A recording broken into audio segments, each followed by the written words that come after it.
Assalamualaikum warahmatullahi wabarakatuh.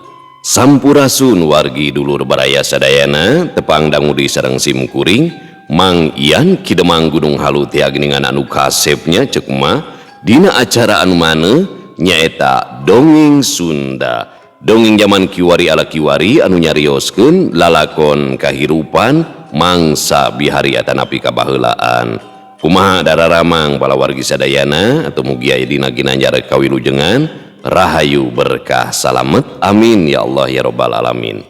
Dina waktu ieu simkuring sejanaraskeun hanca anu katunda dina pedaran dongeng anu judulna Ratu Jin Toloheor bagian anu ka-12.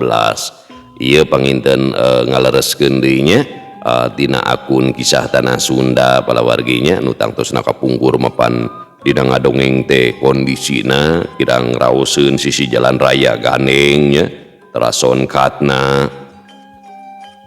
mikna alat-alatna saayana kapungkur teh gitu sareng bari ngantosan uploadan dongeng Dewi Sekartaji saninten emas sareng naon teh girimis di Pasireumis urang doakeunnya pengarangna Kang Rompisna sing disehatkeun bilih teu damang gitu. Ras kaduana datang tosna anjeunna teh gaduh tugas pangintennya sebagai konsultan teknik sipil di proyekna di Jambi atuh pamugia sing dipasihan waktos luangnya dipasihan rizkinya digampilkeun sagala rupina sehingga urang dina ngabandungan deui atanapi manco dina pedaran dongeng karya anjeunna teh tiasa teras sami simkuring oge nuju ngantosan ieu teh sabaraha hampir saminggu langkungnya untuk ngupload dongeng teh duikeun ka algoritma YouTube-na anjlok pala wargi lami teu ngupload deh.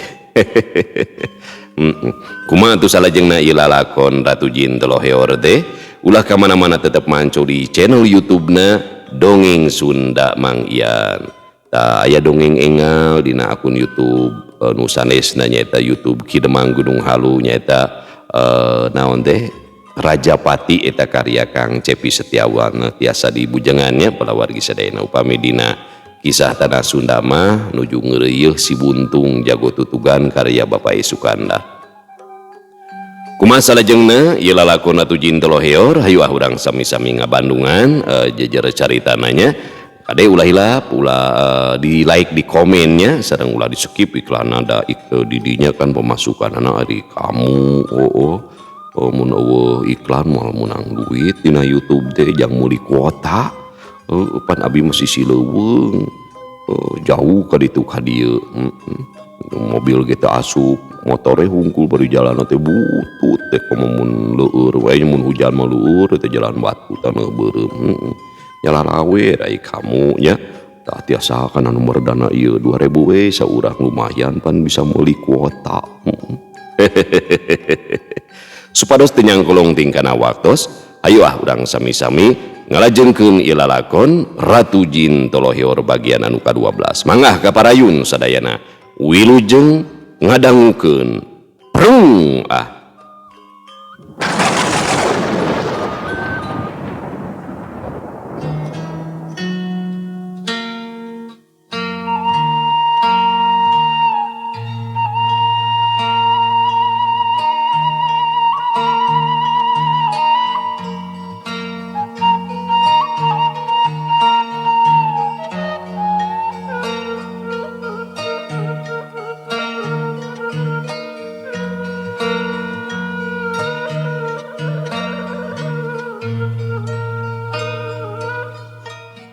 Basa anjog ka imah jang sugih didinya geges araya anu sejena para nayaga katut ronggeng anu liana. Jang Ahmad gentak bae nyampeurkeun ka Ratu Arum jeung ka Nyi Iting solongkrong ngajak sasalaman. Damang Nyai ceuk Jang Ahmad bari imut. Pangestu Kang samulihna Walon Ratu Arum bari manggut berkah Nyai aya hibar pidua di dieu oge tos aya para nayaga anu bakal mirig sawaktos Nyai ngibing yang barna tukang kendang Kang Elud tukang rebab teras yang amainya pengan pakakas gamelan eta we Kang Edi tukang goong sareng alo Jang Ahmad nataan ngaran Paranayaga nuduhkeun oge ka jelemana. Anu ditataan maranggut bari panon mah mencerong kanu heran. Paranayaga ukur pating harewos ngarasa kataji ku nyimimi mamalihan. Jang Ahmad ngadeuketan karonggeng anu sejena gupgap sasalaman. Dupi ieu mah ronggeng sami sareng Nyai. Anu ieu mah wastana Nyi Entat, teras ieu Nyi Dedah sareng ieu wastana Nuk Cicin. Ceuk Ahmad deui nataan ngaran Pararonggeng. Pararonggeng maranggut ka Ratu Arum nya ge sarua papada awewe, tapi maranehna oge ngarasa kataji ku kageulisan Ratu Arum. Sok komo samangsa ningali pakulitan Ratu Arum anu bodas bersih jeung lalunyu. Dupi Kang Sugi nuju ka mana, Kang? Ceuk Ratu Arum tumanya ka Jang Ahmad lantaran didinya taya Jang Sugi. Kalaresan nuju nyanak cautan nu keula, nuju dipeuyeum namung tos asak rupina mah. Emut ka Nyai sabuna teh, sakitu resepna sareng kalandepna kana cautan nu teh panan. Walon Jang Ahmad bari nyerenge seuri. Teu sawius atuh Kang, tong ngarerepot. Ceuk Ratu Arum nyikikik seuri, ari Nyi Iting teu milu cumarita, manehna mah ukur ngabandungan kanu keur ngawarangkong. Jang Ahmad laju cumarita. Ka Paranayaga kabeh ti mimiti poe ayeuna urang kudu soson-soson diajar atawa latihan. Ulah gampang ngarasa regreg, ulah gampil miboga rasa cukup. Sabab seni ronggeng mah kudu salawasna motekar, parigel jeung boga pamikir anu leuwih maju. Kitu deui ka Pararonggeng kudu salawasna motekar dina ngolah ngibingna. Lantaran tarimah euyeub ku gerakanana, teu bisa anger atawa sarua. Tiap mangsa pasti robah, tiap waktu geus tangtu beda. Leuwih nanti eta, ronggeng kudu boga ajen diri. Nu hartina, ronggeng ngajual pintonan ku gerakan tari atawa ibing. Jadi lain ngajual harga diri. Sok sanajan dina mangsana pintonan mah geus pasti loba lalaki cunihin atawa jalu ateul. Kangaranan lalaki apanan, tong boromah dina pintonan. Najan dina waktu biasa oge teu kurang anu ucut burung. Tapi teu kabeh gumantung kana pribadina sewang-sewangan. Jadi kabeh oge kumaha niat jeung patekadan urangna. Kitu pok-pokanana Jang Ahmad mere wewengan kanu araya di dinya. Minangka pepeling jeung panggeuing sabab kangaranan pintonan ronggeng mah teu jauh tina panyangka goreng, teu anggang tina panyuriga polah teu munasabah. Sararea saregep ngabandungan caritaan Jang Ahmad. Minangka anu tacan aya teh sinden, tapi keur diteang susukanan isukan mah geus aya di dieu. Ceuk Jang Ahmad deui, Jang Sugih geus kadinya bari mamanggul cau tanuk aya kana 3 turuina. Cau ditunda, Jang Sugih nyampeurkeun ka lanceukna Jang Ahmad. Kumaha Kang, geus rek dimimitian latihan teh? Acan, akang cikene mere ujangan heula ka balarea. Ngarah pada ngarti sarta saruhu dina dialajarna. Syukur-syukur atuh Kang, ayeuna mah urang mimitian bae. Sok ka Paranayaga geraprung kadinya. Ceuk Jang Sugih mere parentah ka Paranayaga.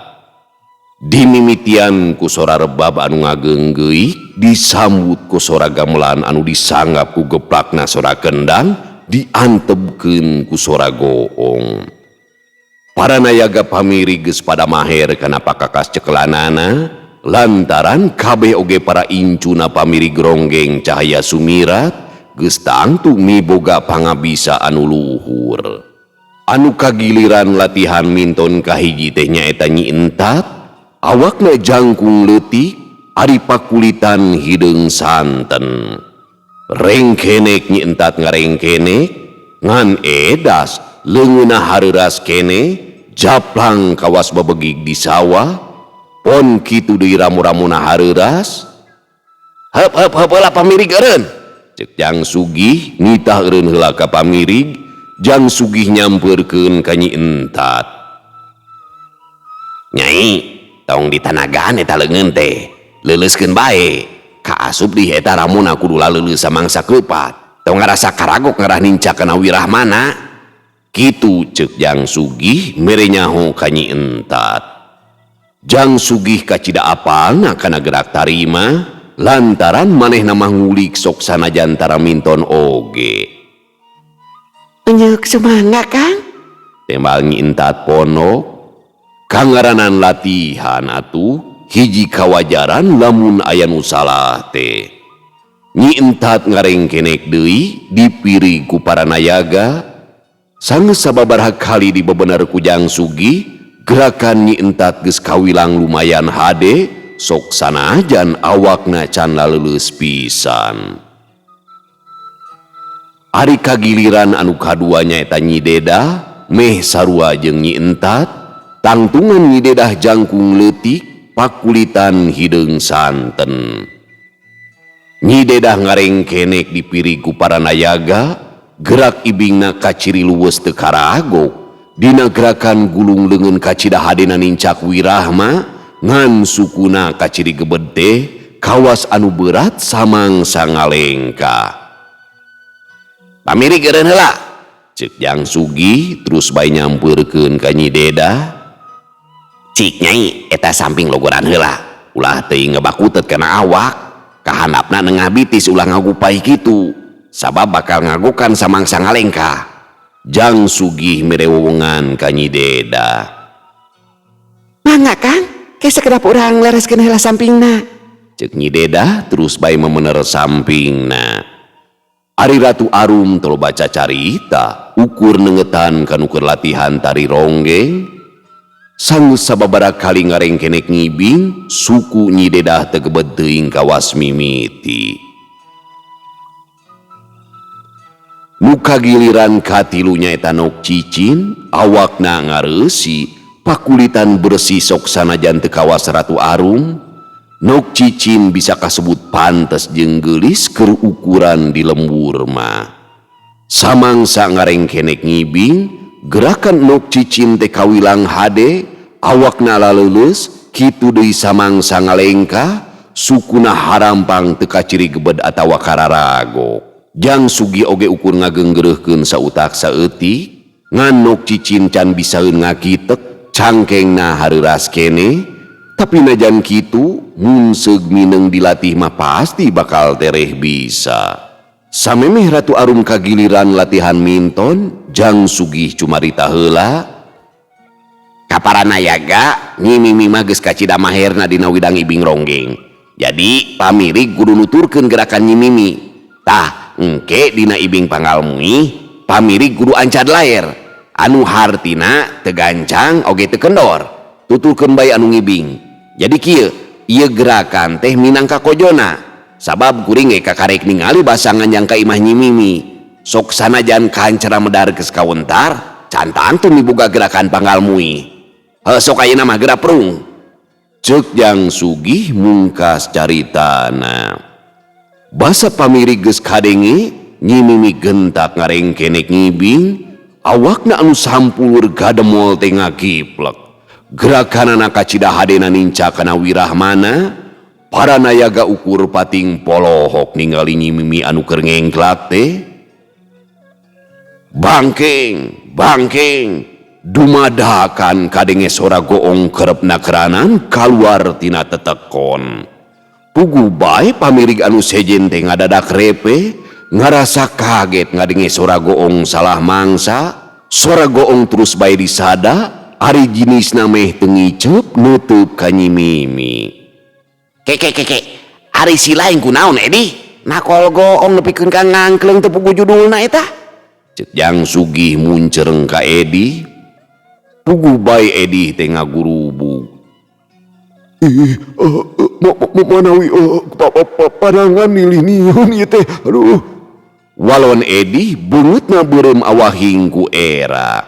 "Kacida si laing mah, kawas nu kakarek bae mirig teh," ceuk Jang Sugih gegelendeng. Edi teu nembalan ngarumasakeun meureunan manehna teh salah. Ratu Arum ngengklak ngibing deui, Nyi Mojang geulis campernik naning widadari teh nepakeun pangirutna. Baju kabaya jeung sampingna nyitak gurat awakna, cangkengna anu mapanting ngaleok matak helok, samangsa ngaringkig kepat ngalengkah beh dadana oyag nyeungseng.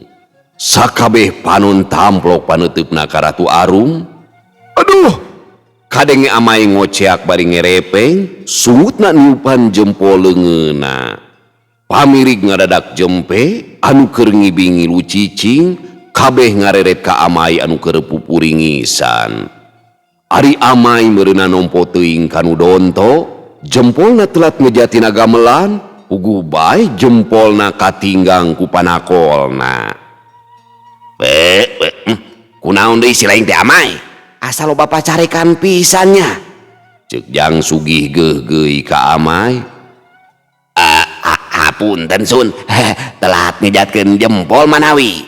Temal amai bari tungkul, beungeutna bareudeu ngarasa wirang ku polahna.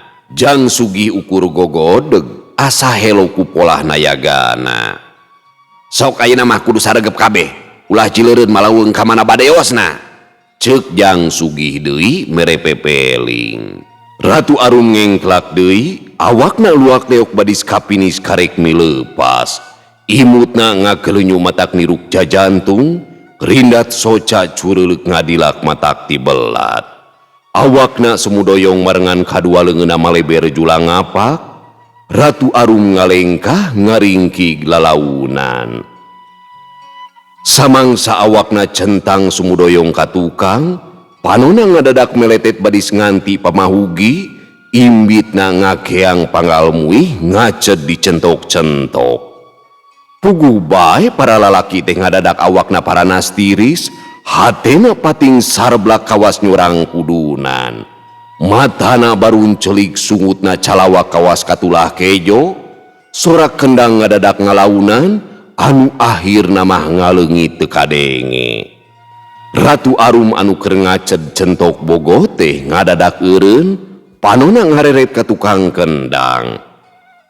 Ari barna leungeunna ukur nepakan angin, panonna teu ngiceup kawas kasandingan, kitu deui sora rebab ukur ngi kue badi sora kunti diajar ngawi. Nyata pisan ibing ronggeng Ratu Arum teh miboga daya pangirut anu kacida ahengna. Ari Jang Sugih gancang bae nepak awak tukang kendang jeung tukang rebab, puguh bae duanana teh pating gurubug. Kabina-bina teuing si laing teh barna, Lud. Nanaonan ari si laing kado nepakan angin deui. Eta di si laing Lud, sora rebab kawas kiciwis ngabangingik. Ku harianeun gableg nayaga teh nya, kawas anu wareureuh gadung. Ceuk Jang Sugih ngageleuneng ka para nayagana. Barna jeung Lud ukur ngareluk tungkul, ari Jang Ahmad ukur nyerengeh seuri ngadenge adina anu keur gegeleuneng teh. Teu ngabibisani atuh ka para nayaga, dalah manehna sorangan sarua kasima ku ibingna Ratu Arum. Janten kumaha ieu teh Kang? Ceuk Ratu Arum tumanya ka Jang Sugih. Sementawis kanggo dinten ayeuna mah cekap wae sakieu, enjing dilajeng deui. Waktosna mah sami bae wayah kieu. Temal Jang Sugih mereka cinekan ka Ratu Arum. Teu sawius upami kitu mah, abdi bade sedia permios bae. Ceuk Ratu Arum bari imut. Mangga Nyai, keun perkawis cau mah ku engkang dijajab ka bumi. Temal Jang Sugih. Teu kedah, wios bade dibantun bae kaleresan aya Nyi Iting anu nyanakna. Ratu Arum ngareret ka Nyi Iting. Ari anu direret teu nemalan ngan kaciri bangkenu mawa cau tanuk tilu turui tepan lain lalaurakeun kacida ampeg beratna. Harita keneh Nyi Mimi jeung ronggeng anu sejena amitan kanu araya di dinya. Nyi Iting nepikeun ka adu regeng mawa cau tanuk tilu turui anu sakitu beratna. Dijingjing teu ka bawah, dipanggul komo asa sempal kana tak-tak. Nu antuk namah leumpangna teh loba ngaraneg awahing kuripu. Ilaing mah Iting, awak bedegul dahar segut, tapi tanaga hengker. Ceuk Nyi Mimi geug-geui ka Nyi Iting. Ngabibisani sia mah Mimi, cau tanuk tilu turui sakieu beratna. Duh, kulalaki oge biheung ka bawah kabeh. Sok komo wing pangawakan awewe. Coba mun tadi dijajab ku Kang Sugih, uing teh moal ipuk kieu meureunnan. Temal Nyi Iting atra kurawed keheul ka Nyi Mimi. Loba ngahuntu ilaing mah Iting, piraning cau tilu turuy sia teh? Ceuk Ratu Arung ngan sakiliwing cau tilu turuy teh dipuna kana tak-takna, terus bae ngingkig teu nolih deui ka Nyi Iting. Puguh bae Nyi Iting nepikeun kabun celik, gentak leumpang rurusuhan nyusul ka Ratu Arung.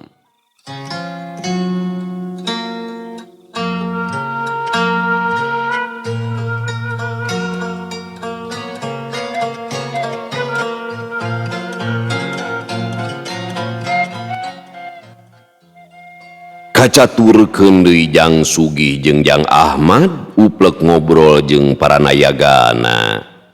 Geus kasaksen pan ku sararea kumaha ahengna ibing panggal muih Nyi Mimi.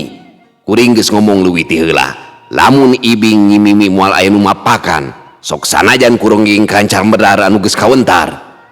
Tah, ayeuna mah kari para nayaga kudu hade mirigna.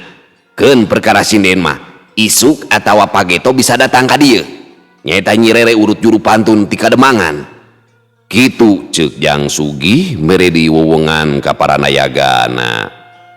Kartos pisan Kang Ugih. Sanes bobohongan. Jisim abdi tangka kasih ku ibing Nyi Mimi. Kamu samangsa ngaco dina ibing panggal muih mah. Mata kaedanan. Awak pating saria kawas aya ririhwa. Ceuk Barna bari seuri, manehna bener-bener ngarasa kasih mah ku ibingna Ratu Arum. Deh, lain ngalelewa Kang Barna. Kuring keur ngarebab ngadadak leungit pamikir. Eta suara rebab dumadakan jadi kawas marmot kagencet. Ngaguik mata ketir apanan. Ceuk Elut bari gogodeg. Jang Ahmad milu cumarita. Kuring moal ngabibisan ni karanjeun sakabeh. Lantaran kuring sorangan sarua ngarasa kasih mah. Bener ceki Adi, lamun ibing panggal muih Nyi Mimi teh moal aya nu mapakan. Anu nganung harti lingkung seni ronggeng mapag balebat teh bakal tereh nanjeur. Cahaya sumirat kung sinanjeur na mangsa bihari, susuganan mapag balebat bakal kawentar dina mangsa kiwari. Mugia bae. Ceuk Jang Ahmad ngebrehkeun patekadan dirina nu hayang nanjeurkeun ronggeng mapag balebat. Kartos pisan Kang Ahmad. Temal para nayaga saur Manu. Kuring jeung kilanceuk geus siap sagala rupana. Sabab samangsa mapag balebat rek kawentar, geus tangtu aya pihak seje nu bakal ngakalakeun. Kuring moal wara bisa nyebut saha-sahana. Mangke oge bakal kasaksen, kuring pepeujeuh ti ayeuna. Giligkeun patekadan, buleudkeun paniatan. Cing caring cing pageuh kancing, cing saringset pageuh iket. Tong kapalangnya bebela tong kumagok kagok borontok keur nanjeurkeun ronggeng mapag balebat. Kitu ceuk Jang Sugih ngantepkeun caritaan lanceuk nyaeta Jang Ahmad. Para nayaga ukur arunggeuk ngarasa panuju kana caritaanana Jang Sugih.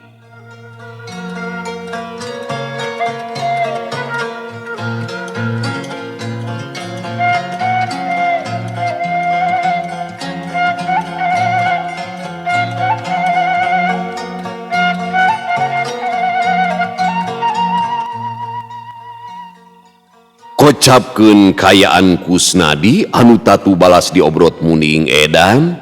Kusnadi ukur bisa ngagoler can bisa oja. Awakna karasa nyareri, sok komo balas katindihan munding mah masih keneh bareuh karasanya nyautan. Kabeneran sobatna si Adai teh keur kadinya ngalongo ka Kusnadi. Si Adai leumpangna jijing kurungan balas ditejeh ku sakadang munding. Kumaha ayeuna mendingan Kus? Cuk si Adai bari mencerong beungeut Kusnadi anu haropak pias. Rada leuheung dai, ngan awak can bisa ojah ieu teh duh. Karasa nyeri sakujur awak. Komo urut katindihan muning dijul mah tah. Masih keneh bareuh jeung nyanyautan. Temal Kusnadi bari muringis nahan ka nyeri. Ustang tuh Kus, mending kan odang sakitu ngabugigagna apanan. Ngan uing mah uleh teu ngarti ieu teh. kunaon sakadang muning mudag ka ilaing. Nah aya patalina jeung tarekat Tibah Rukma. Lantaran sakadang muning bet ngobrot ka ilaing. Cek si Aday ngabejakeun kaheran dirina sakadang muning teu pupuguh ngobrot ka Kusnadi. Bogoh kuring ge teu ngarti lamun teh mah aya patalina jeung tarekat Tibah Rukma. Kapan sidik di nu dibere dahareun teh nyimimi lain sakadang muning. Temal Kusnadi manehna ge sarua ngarasa balueng. Nyeta bingung mikiranana. Suku uing ge masih karasa rarongkong balas di teje ku muning edan. Tapi mun sakadang muning jadi edan gara-gara tarekat Tibah Rukma, nu ngandung harti ilmu Bahrukma teh kacidahadena. Keke, maksudna kumaha Day? Kusnadi kerung teu ngartieun. Nyalunyepan we ku ilaing Kus. Ilaing ka Bahrukma menta ilmu runcang salawe. Eta pangawasa teh matak jadi edan kanu kakunaanana. Buktina muning jadi edan sarta ngobrot ka ilaing anu boga harti runcang salawe teh kacida matina. Cek si Aday nepikeun pamanggihna ka Kusnadi. Mati buladi gulu sia. Kapan anu ku dewek diruncang teh nyimimi lain muning sia teh?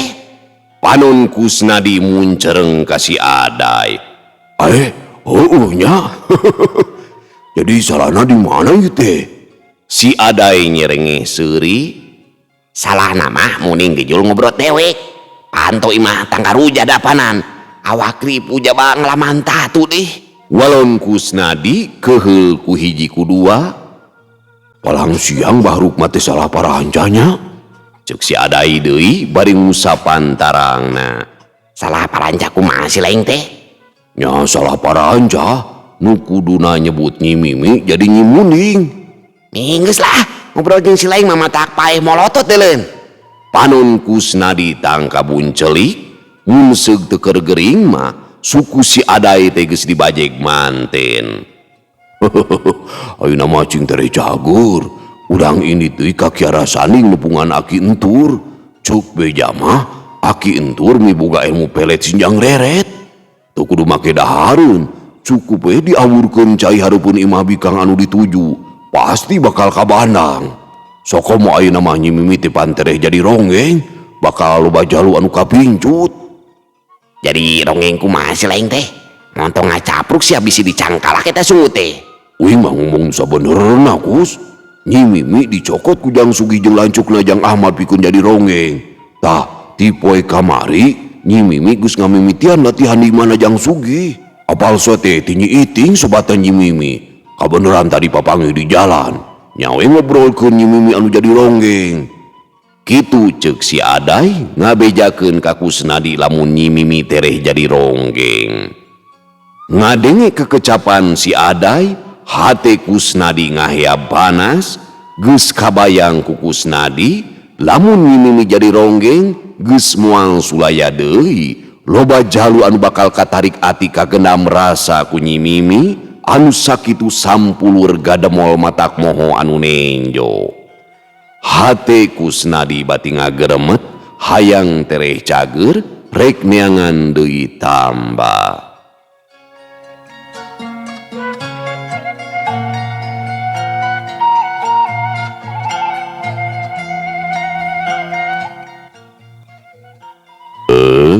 Pamirsa sadayana waktosna barantos tenyekapan deui giningannya cag urang tunda ilalakon Ratu Jin Teloheor bagian anu ka-12.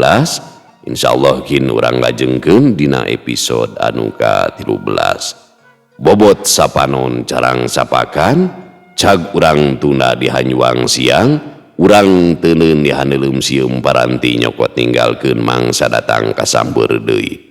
Wallahu muwaffiq ila aqwamit thoriq. Wassalamualaikum warahmatullahi wabarakatuh.